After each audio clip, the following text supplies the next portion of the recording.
Oh, this is a good system. This, right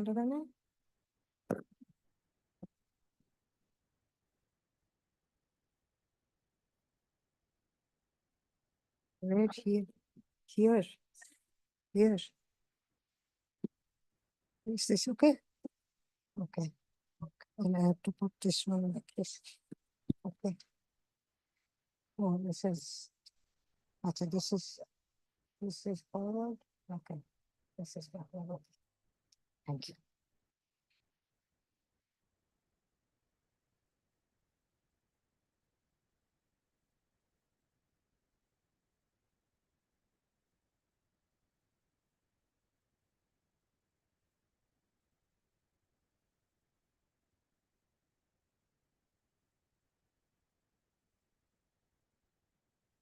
Is that good? No.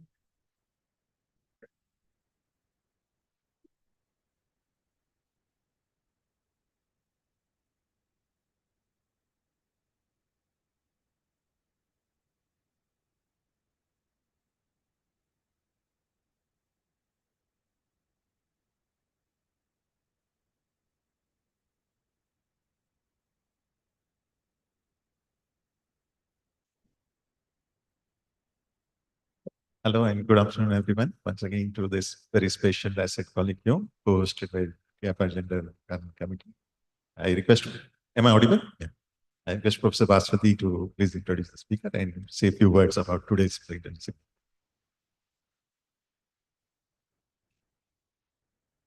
Yeah, good afternoon, everyone. So today marks actually the 10th anniversary of the International Day of Women and Girls in Science and, in STEM. And it's obviously a significant milestone in the global effort to promote gender equality and women's empowerment.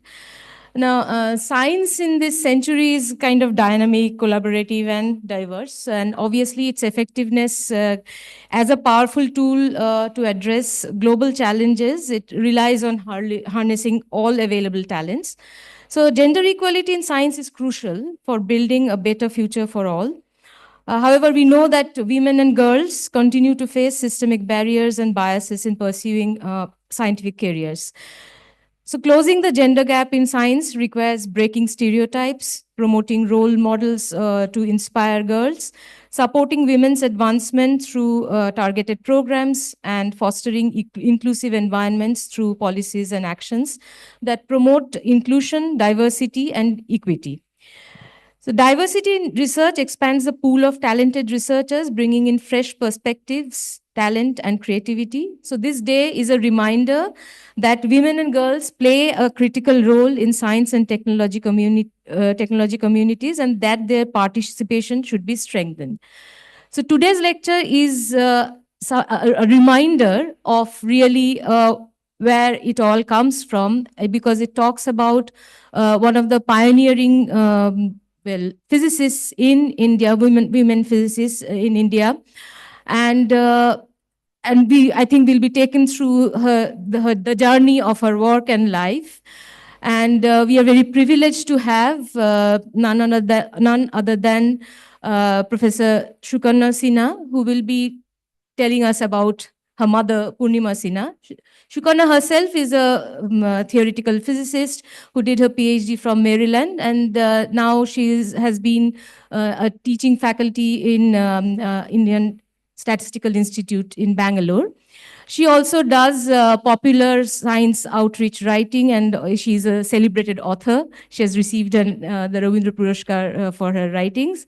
So we will, of course, hear the professional journey, and as Sukanya has promised, that it will be sort of spiced, maybe not the right word, but it will be spruced with some bits of like her perspective as the daughter. So over to you, Sukanya. Thank you for joining us. Thank you so much. Am I audible? Yeah, okay. So thank you so much for this opportunity of presenting the life and work of my mother, Purnima Sinha, in this forum. And it's also very, I wasn't aware of that today is celebrated as the International Day of girls and women in science. So it's a very significant day too. And this is a bit of history that might be interesting to many of you of the younger generation now. I had first, I'd given a similar talk at a conference last year on women in quantum science and technology, where I met Vandana Nanal, and she is the one who invited me to come and give this talk at TIFR. So I'm very thankful for that opportunity. So with that, let me start the talk. Now, as I said, like, this is about her scientific journey, and but there's a fine line between the objective and the personal, because she's also my mother. So sometimes, you know, like the balance, it is hard to keep. So so forgive me if, you know, it's tilted the wrong way once in a while. Yeah. Okay. So so let me start with a timeline. So this is a sort of a historical. First, I'll start with, you know, and this is a part of history because where it started from, and this is very early. You know, she's going to be in 2 years. She's going to be. She would have turned 100. So she was born in 1927 in Calcutta, and then bang on when India gained its independence, 1947, she got her BSc in physics from Scottish Church College in Calcutta. And that's also interesting that is Scottish Church College, I think at that point was the only college which was a co-ed college. So Presidency College did not admit women. The others were either a women's college or a purely men's college. Then 1950, she did her MSc from Calcutta University, and they were the first batch after independence to graduate with an MSc degree. And she was, I mean, I'll later elaborate on that. She was the only lone female in a class of 60 men. And then beyond 1950, between 1951 and 1955, she did research towards her Ph.D. with Professor S.N. Bose, which is a very celebrated physicist. And this was, and in between somewhere, she got married to Sukanya Sinha, who's an anthropologist. And in 1956, she got, I think those days they used to call it DPhil. She was the first woman to be awarded a doctorate in physics from Calcutta University, and possibly from all of India, because so far I haven't really come across any names from beyond that earlier. But again, since I don't have the data, don't want to put that down.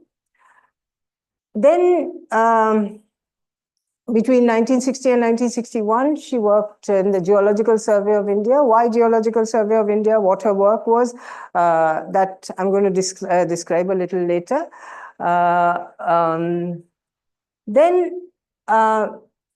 So there was a 2-year break somewhere in between 1950. I think she continued research up to 1958. But between 1958 and 60, I was born in 1958, so she took a 2-year break and then started working again.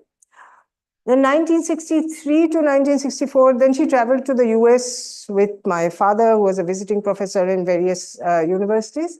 And then between 63 and 64, she worked in a biophysics, so she shifted fields a little bit and worked in a biophysics lab at Stanford University. Returned in 1964 and worked at Bose Institute. Then from 67 to 1986, she worked in the CSIR lab, Central Glass and Ceramic Research Institute, and to retired from there. And in 2015, she passed away in Bangalore. Yeah. Okay, so what I'm going to do is like, so this is clearly, 1956, way back in time, almost close to 70 years ago, she got her PhD in physics. It was clearly unusual for women to be not only going, forget higher studies, to even getting into getting an education. So there was clearly something exceptional about this situation. And a lot of the exceptional part comes from her family. So I want to talk about the family background a little bit. So she, yeah. That's what I said, like I was, 58. So notice there's a gap between that 56. I think up to 58 she did actually, though she got her PhD in 56. Up to 58 she continued work in that lab. And I was born in 58, so she took a 2-year break between 58 and 60. And then again, I think 63, my sister was born, but she was, I think she hardly took a break after that. So that was in the US. Okay. So here she was the, I mean, those days people had lots of children. So she was the 8th and youngest child born to Naresh Chandra Sengupta, Naresh Chandra and Lavanya Prabha Sengupta. Now, her father's influence was a very big thing in her life. So he was a reputed constitutional lawyer, and he was a scholar of jurisprudence and a very well-known progressive author who had written over 60 novels. And he had very liberal political views, and he was the president of the Workers' and Peasants' Party between this time, Labour Party, etc., etc. But the most important thing was he was very, very deeply committed to the cause of women's education. And that was really, he had 6 daughters and 2 sons, but that was really reflected in the way how he raised his daughters. And that's why she was the youngest, but she had role models. She had very important role models, which I'm coming to. So Purnima's eldest sister, Shushma, she was born in 1903. So she was 24 years older than her. But she was the first woman to receive a master's degree in economics from Calcutta University. And then another sister, Purnima, born 1913, 14 years older than her. She was exactly a contemporary of Biba Chaudhary. And she was also the first woman to receive a master's degree with thesis in chemistry from Calcutta University. Then she went to London to start her PhD, but the World War intervened and she had to come back and she couldn't complete.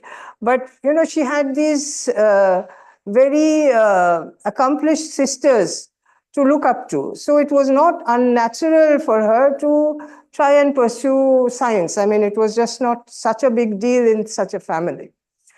So since he was such a special influence in like all the sisters' lives, and so I had to put up his picture, Naresh Chandra Sengupta, my grandfather.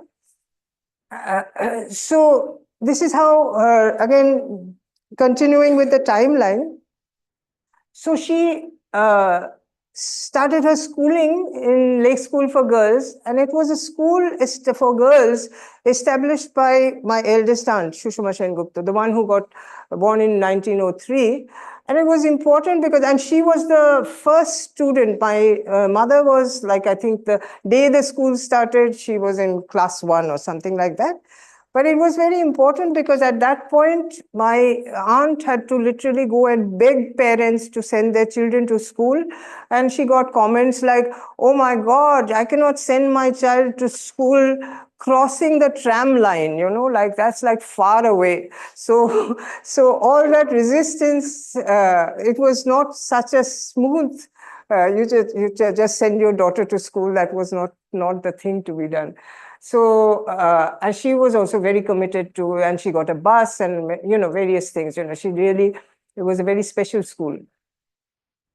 And now then, of course, she started MSc as one of the first post-independence batches, and she was the only woman in a class of 60. And that also, I think, like, even now, I think in the IITs, there are instances of like that. But this was also a different era where women were treated differently. So it's not so comfortable for you to be the only woman in a class of 60 men. But this was a very important era in the physics of Calcutta University. It was a golden era because the thing is that there were stalwarts. First of all, it was just post-independence. So people were full of enthusiasm for nation building. So, and they put 100% of it into their work, building the university, preparing students. So she was taught by stalwarts like S.N. Bose, Meghnad Shah, Nikhil Ranjan Sen, Shishir Mitra. So they were teaching, they were doing research. So it was a very vibrant atmosphere in Calcutta University at that point. So she took the special paper. Those days you had to take a special paper, special in MSc second year. So she took X-ray crystallography as her special paper, and that was taught by S.N. Bose. And that she found it very inspiring. So later on, she joined Professor S.N. Bose as a Ph.D. research scholar. And the problem was also rather interesting. First of all, it's unusual that because S.N. Bose was really a hardcore theoretical physicist, and whatever his work, I mean, that's the way he's known. And in fact, this is last year, I think, was the centenary of Bose statistics. But he, what is less known, that he also did a lot of work in experimental physics, especially X-ray crystallography, set up the labs, and she started working on a problem in X-ray crystallography with him. And it was also analyzing the properties of clay, of local clays of India, using X-ray crystallography, finding the structure, chemical properties, all of that by various, along with X-ray analysis, other techniques as well. So it combined chemistry. It was also sort of an interdisciplinary program in which at the interface of geology, chemistry, and physics. And the other interesting fact was that it was funded by industry, Assam Oil Company. Because why would Assam Oil Company fund such research? You know, it's because they were interested in drilling, so they needed to know the properties of clay well. So it benefits them to know the structure of clay. So that's why they were funding it. And the other interesting thing is that this was in the early 50s, like 53 to 56 or 51 to 56, whatever. And they were paying her a handsome scholarship of 350 rupees, which was like outrageous at that time because they were industry. And the government scholarship at that time was 75 rupees. My father was a research scholar in the anthropology department, and he was getting 75 rupees. She was getting 350 rupees from this Assam Oil Company. So the other thing which was very interesting, and this has been talked about in various places, I have also spoken about it, that she had fabricated her own instruments, including the X-ray tube, from scratch, and often using scrap material from World War II surplus. So World War II had just ended. There were all these go-downs which had these surplus or, you know, rejects of transformers, of tubes, various things. And there was one of them in near Wellington Square in Kolkata. And it was like a scrapyard, but with all these gems out there given away for, you know, like peanuts. So building one's own instruments was the culture established in Bose's lab. Bose had said, like, you know, you go ahead and build your own instruments. In any case, ordering would take a lot of time, effort, expense, but that was not so much the point as to developing this self-reliance, and I think that was largely a product of post-independence attitude, right after that. So then whatever, she published her research results in Nature. And so this is, I guess, like for this audience, it's not very important, but basically, if you look at the brief history of X-ray crystallography, it was developed by Max von Laue and Braggs in 1912. And it's a very important probe, a powerful tool to look at the molecular structure of matter. And basically what you do is like you send X-rays through whatever your sample is, and you look at the diffraction pattern, and you work backwards. You look at the diffraction patterns and then find out what the structure is. It tells you the structure, which you can't look at it directly. And clearly the crystal structure is such that the spacing is roughly of the order of the X-ray wavelength. So that's why it diffracts through that. So this is a very powerful technique that was developed around that time and then used extensively, continues to be used a lot, especially in biology now. So, and how that came to be was that Bose had traveled to Paris in 1924 and worked in Maurice de Broglie's X-ray lab. That was our Louis de Broglie of the,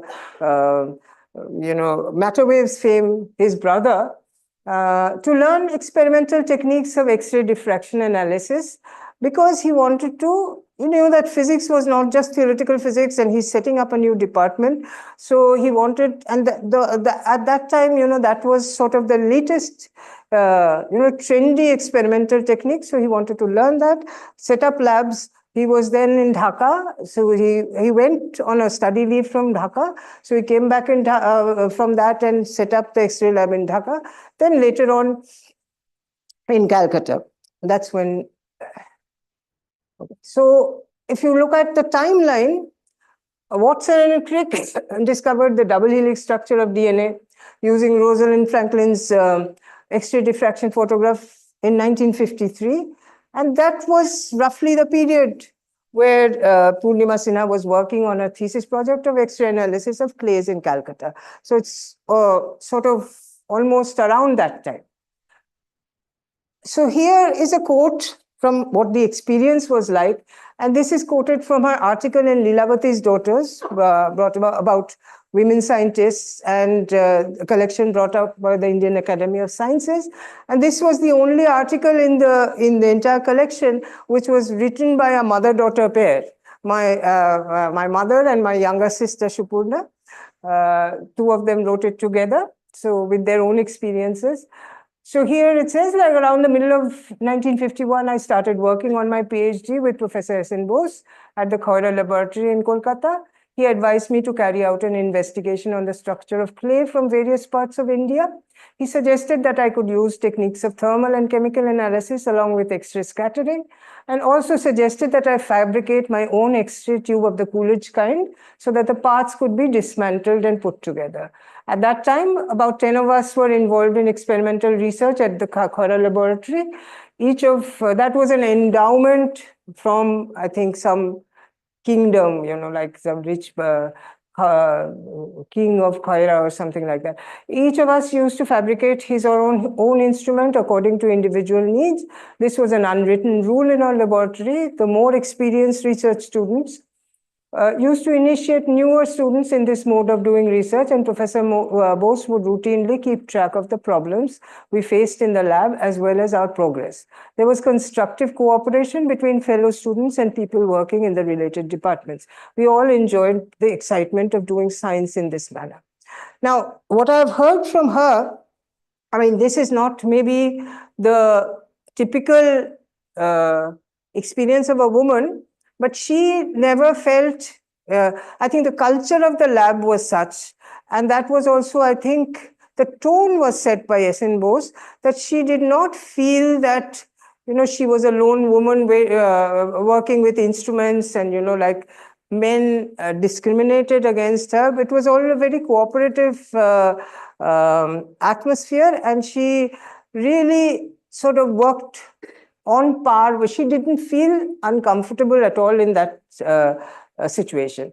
I don't know, like this may not be a universal experience. That's why I'm saying that this is a data point, and this was the culture there. So before that, yeah. So because I said like this was sort of propagate. I mean, both set the tone because I'll just tell you a small anecdote that when she was very close to S.N. Bose. I mean, it was not.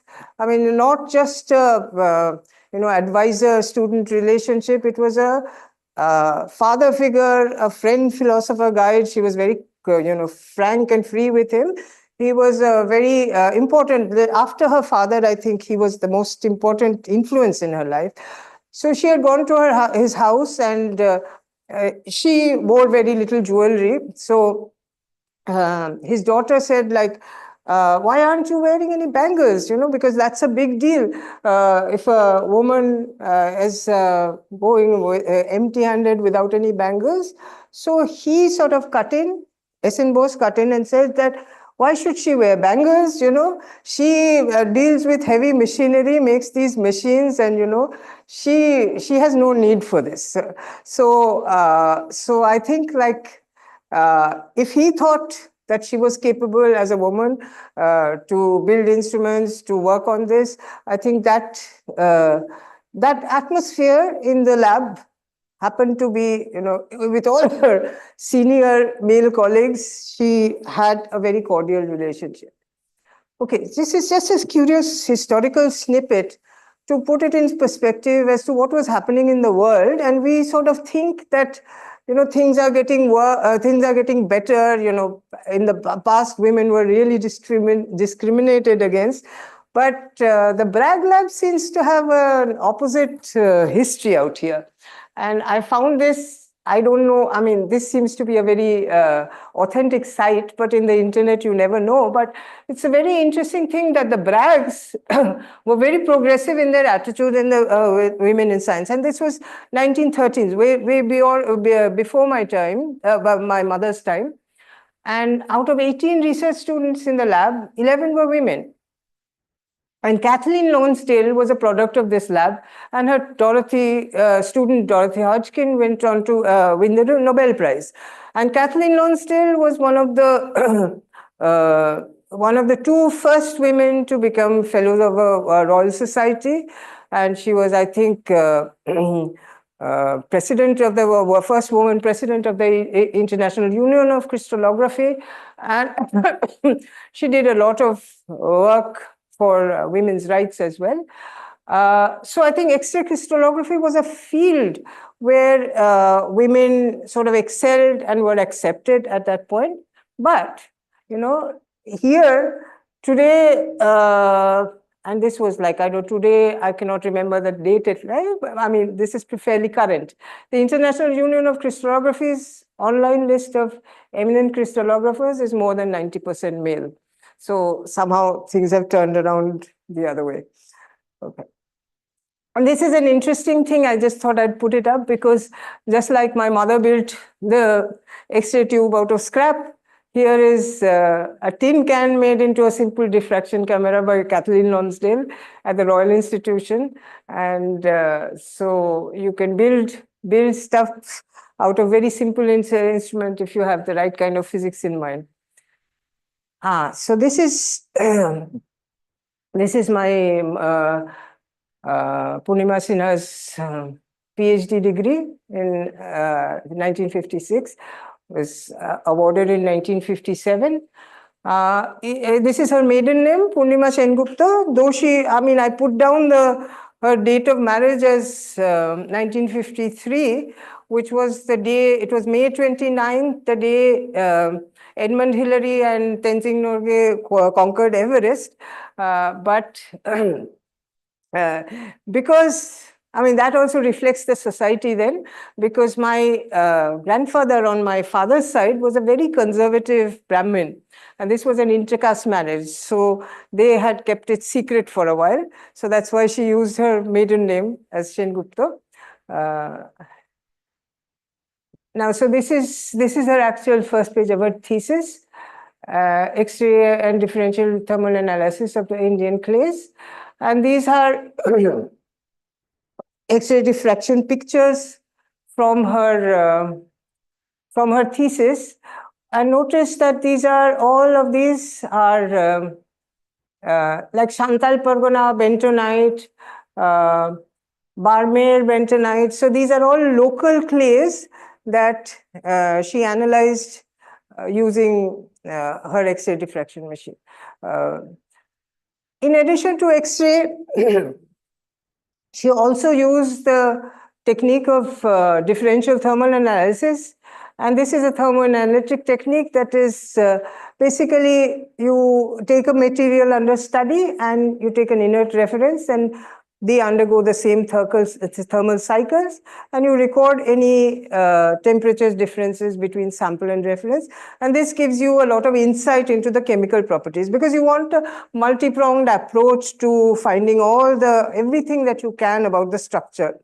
And so one of my earliest memories of going with her to lab is to see this machine of differential thermal analyzer going tuck, tuck, tuck, tuck, plotting automatically on the graph paper, the pen moving like that. Okay.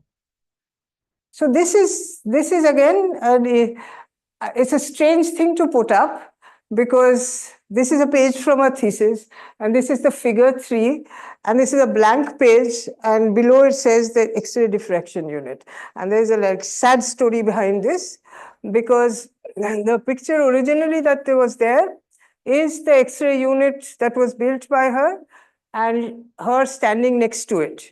So this is what was built by her. And then some character came and he said, I'm setting up an exhibition, and I want to show this photograph as an exhibit.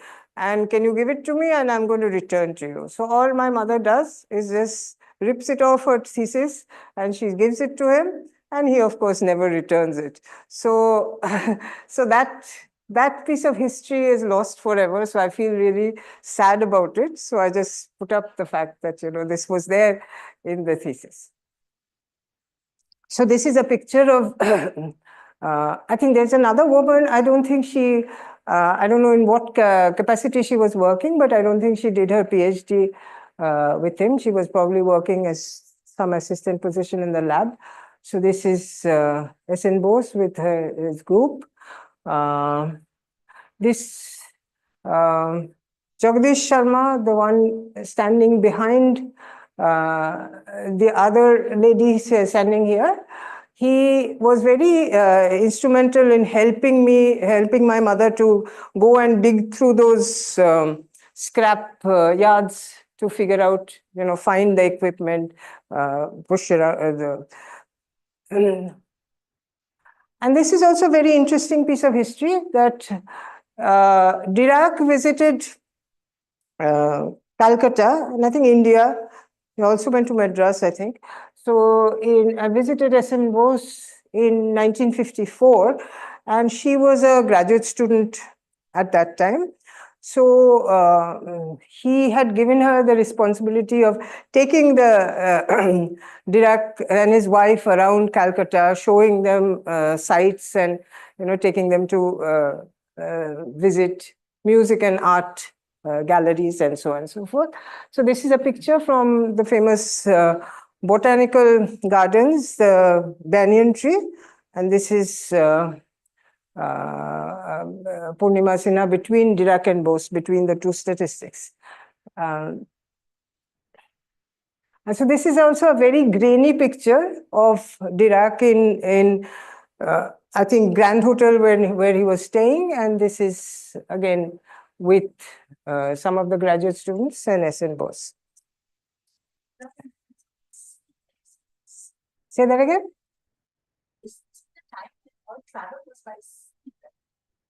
Well, I suppose 1954, I guess so. Yeah, I guess so. Yeah. Yeah. Yeah. So it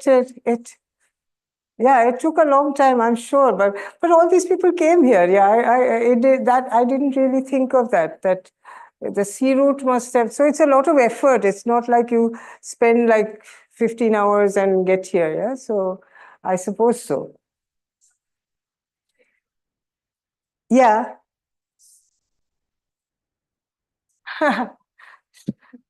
Oh, this one. Yeah. I don't know. I don't know whether they had actually consciously done it or not. Who knows?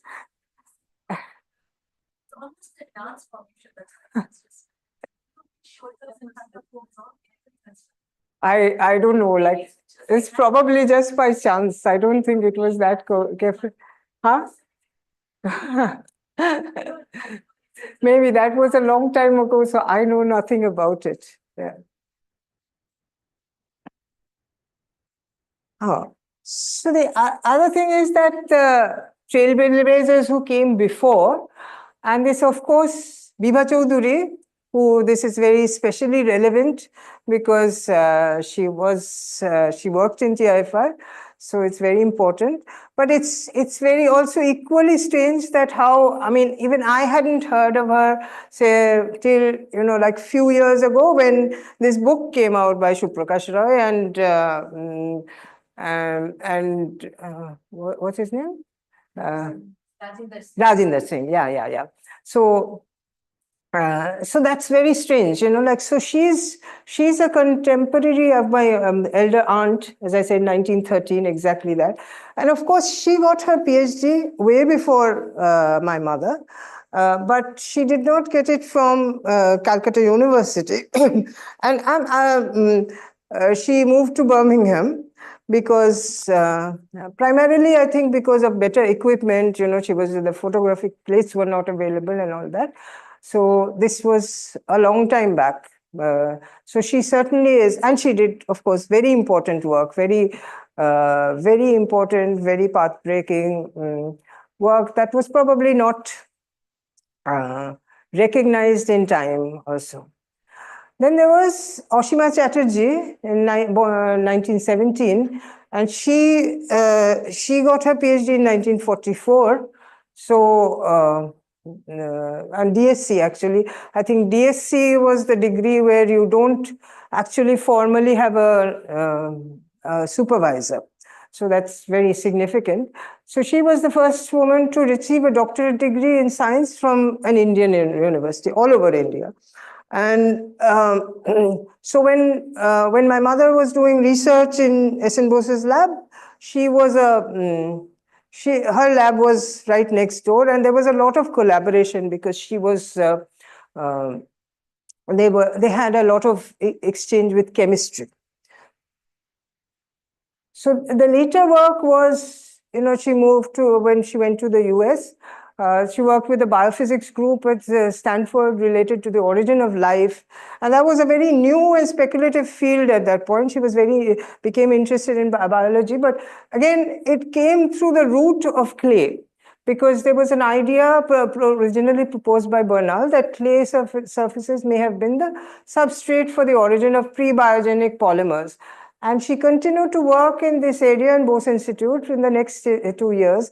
But I don't think much, results came out of it, because the field was still very nascent. It was sort of, again, rather speculative. And it remains speculative in the sense that, like, I think much later, I think in the 80s, there was a person called Kane Smith who started, resurrected this idea of clay being the sort of catalyst to the origin of life. But that was a long time later. This was work done way before. But this is something that sparked her interest in biology, which sort of continued. Then she worked in the Central Glass and Ceramic Research Institute. So there she continued work on clay mineral and X-ray analysis and applications to ceramic color. And she worked on a very interesting project collaborating with traditional potters of Bakura on ceramic glaze, because she had the scientific know-how and they had some traditional knowledge, and it was a CGCRI sponsored project, but it was a rather unusual one. So And I could have sort of stopped here because this is sort of the culmination of her scientific work, and all through just another point that I've seen her because she's been working with instruments, and I always saw her very confident working with instruments, machines, taking tape recorders apart, like she just loved that, electronics, whatever it was.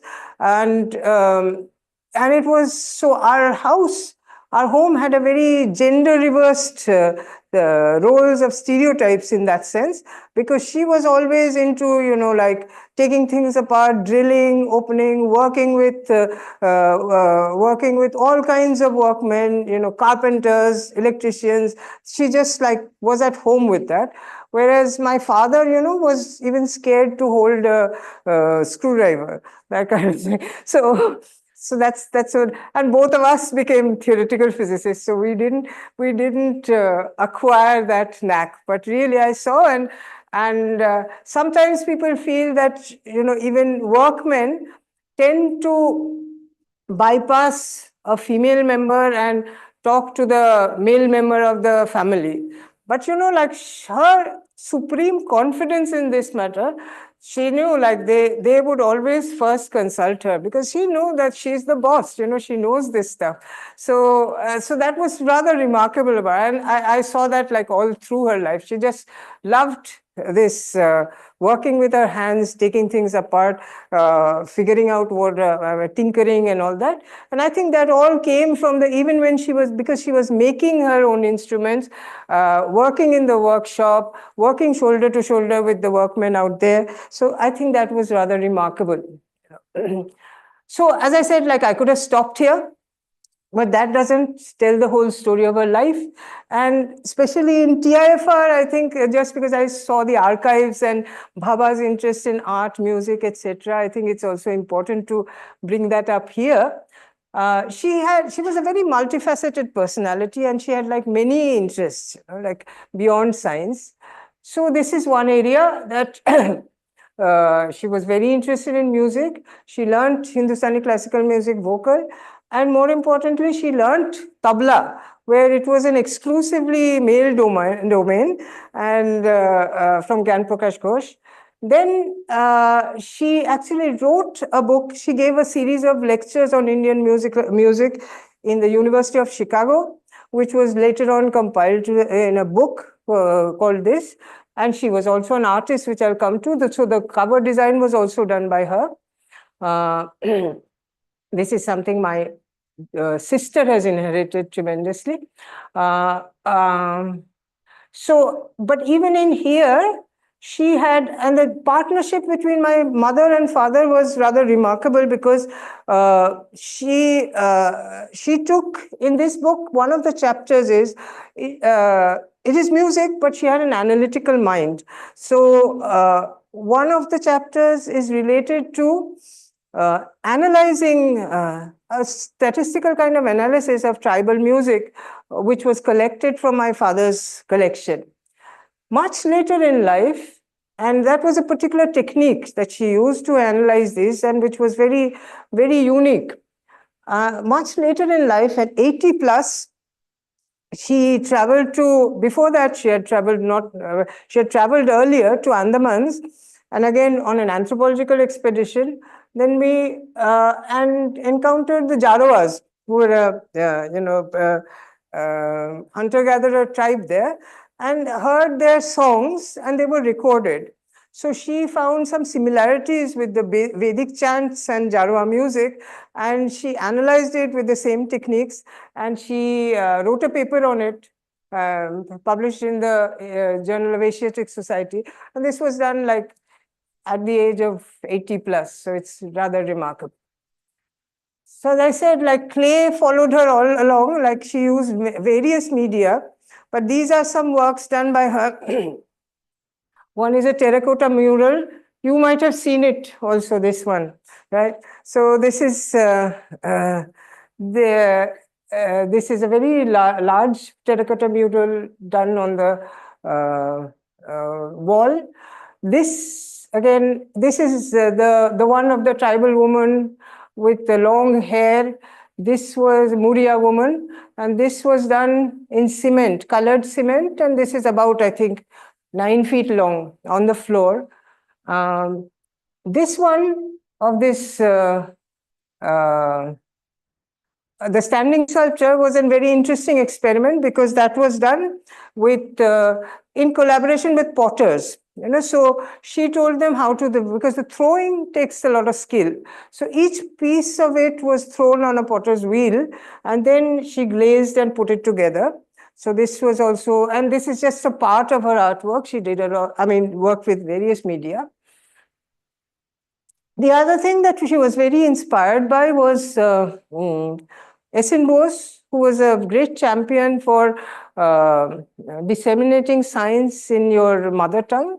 So she wrote a lot of science in Bengali, wrote a biography of S.N. Bose as well.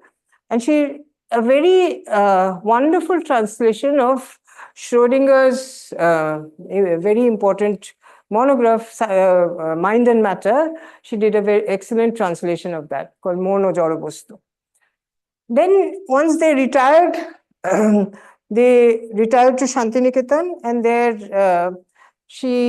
they created a school for informal school for tribal children of the neighborhood, which they called Melameshar Patshala. That was also a big venture for her.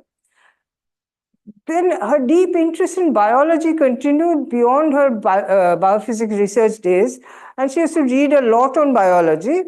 And her last piece of work at 80 plus, where her eyesight was failing, was an excellent translation of this book called Unraveling DNA, Most Important Molecule of Life. And this could not be published due to some copyright reasons and all that, but that's what she worked on. And then the last slide, I was hesitating whether I should include it or not, but no, this one is, again, this is the biography that right after Bibha Chaudhury's biography.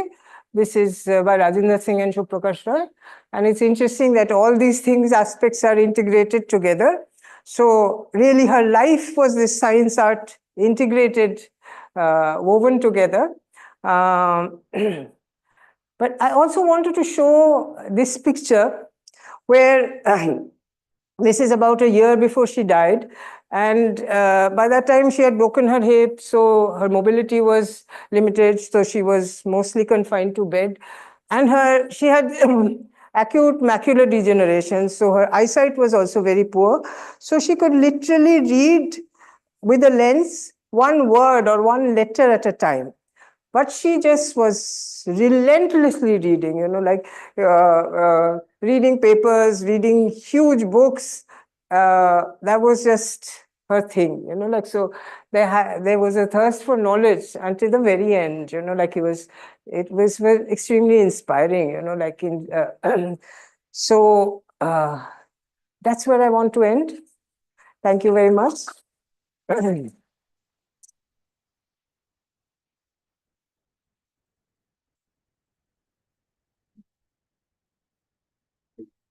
For giving such a engrossing talk, and it was really very engrossing talk to have. I open for questions if you have. So you mentioned that Lilavati's daughter has this article by your mother and sister. It also has an article by your cousin. Yes, that's right. Sinha, who was a PhD student here. Yeah. I was just telling her because we are 3 S Sinhas, Sudeshna, Supurna, Sukanya, all of us are, yeah. So, and I have one question. It's a wonderful story, and I guess I probably asked you here, but what do you think was her role in motivating you to do the science or the career that you chose? Yeah, I don't know. I don't think she motivated me to do science at all. She just left us. I think she would have been equally happy if I had done humanities, And at some point, I was sort of equally torn between the two. I think she just let us do and we just chose our own path. of course, it was a background inspiration, but she never told us, please do science kind of thing. One other thing I just wanted to point out that, okay, like I said, like she had this journey, but I must say that when I spoke about it, I said like she had a very supportive father, she had a supportive husband, she had a supportive family. And if you think about it, if I were to describe a male physicist, would I ever talk like that? So the thing is that, so the time has to come when all these things are not necessary, like I shouldn't be, and given her supportive everything and the way she ran her life, but it's also true that she did resign from her first job to join her husband in the US. So who knows what path it would have taken if she. So these things are there. So as I said, like we are always, this is in some sense, she had a rosy journey because she had a supportive husband, supportive father, supportive advisor, all of that was there. But like this is not even relevant when you're talking about a male scientist. So I think that's a point to be thought about a little bit. Yeah.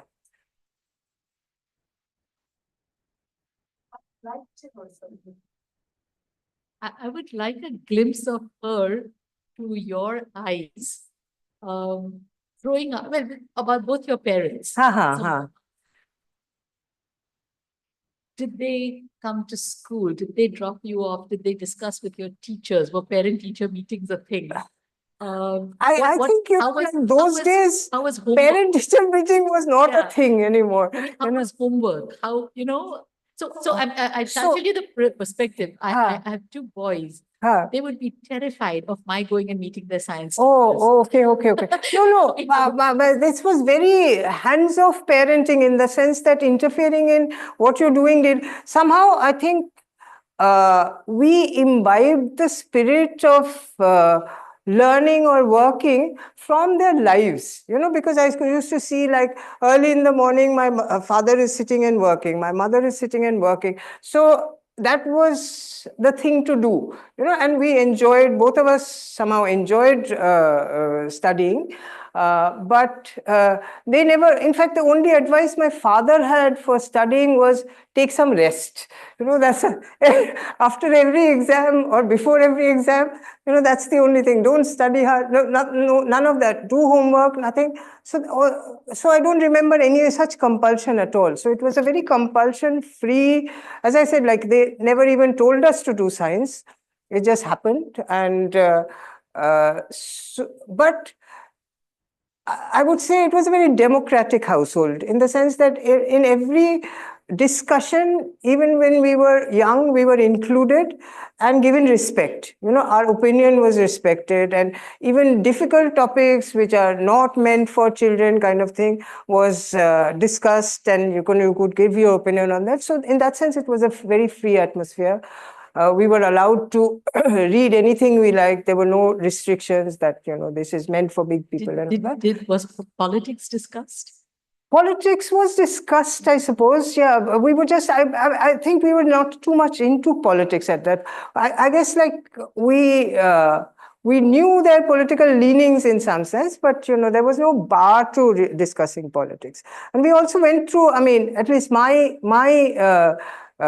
school times were very turbulent times because this was the Naxalite movement in Calcutta, it was politically turbulent times. Yes, it was discussed. Yeah, sure.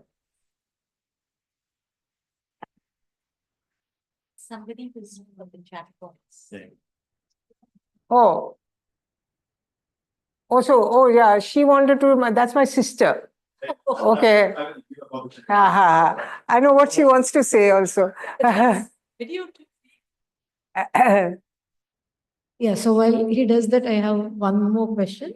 Just, did she talk about, I mean, because I'm sure with, even though we mention all the support, there may have been times, tough times, some challenges. Right. Was there anything particular she talked about? Did she talk about the difference in the atmosphere in the Indian lab that time and the US lab? Because she was yeah, I think in the US lab there was again there was a difference between the US lab and the Indian lab. She did say that there was more discrimination in the US lab than the Indian lab at that point. Oh, one other point I forgot to mention is that right about the end of her graduate student, before she was about to submit her thesis, Assam Oil Company asked for recommendations for a high-level scientist who knew a lot about clay from SN Bose and asked to recommend somebody. So he recommended her. She went for the interview. As soon as she entered the room, they said, like, why has he sent a woman? Like, this is somewhere you have to go in fields, collect samples, They were surprised. So she said, like, I suppose he has sent me because I'm capable, but she didn't get the job. I just wanted to add, am I audible? Yes, you are. Add to what you were saying about our parents' attitude towards our upbringing. Recently, I heard in an interview with Aparna Sen, she had used the term benign neglect. I think that was the atmosphere at home. Right, I suppose so. Benign neglect, yes. So she put down, my sister put down that my grandmother, though she had studied only, my grandfather was very erudite on my mother's side, though she had only studied up to like 5th grade or something like that, she was very supportive of, and she had told my mother that, like, don't get married, because if you get married, you'll get, you cannot follow your goals. And if you want to go for higher studies, I'll give you all my jewelry to fund it. So in that sense, it was an exceptional family. Questions, comments to make? Okay, I ask everybody to join me again in thanking Professor for giving such a wonderful talk. It was wonderfully given and so fluid. I really just amazed with the Life and Work Institute. I enjoyed it. Huh? Amazing story told.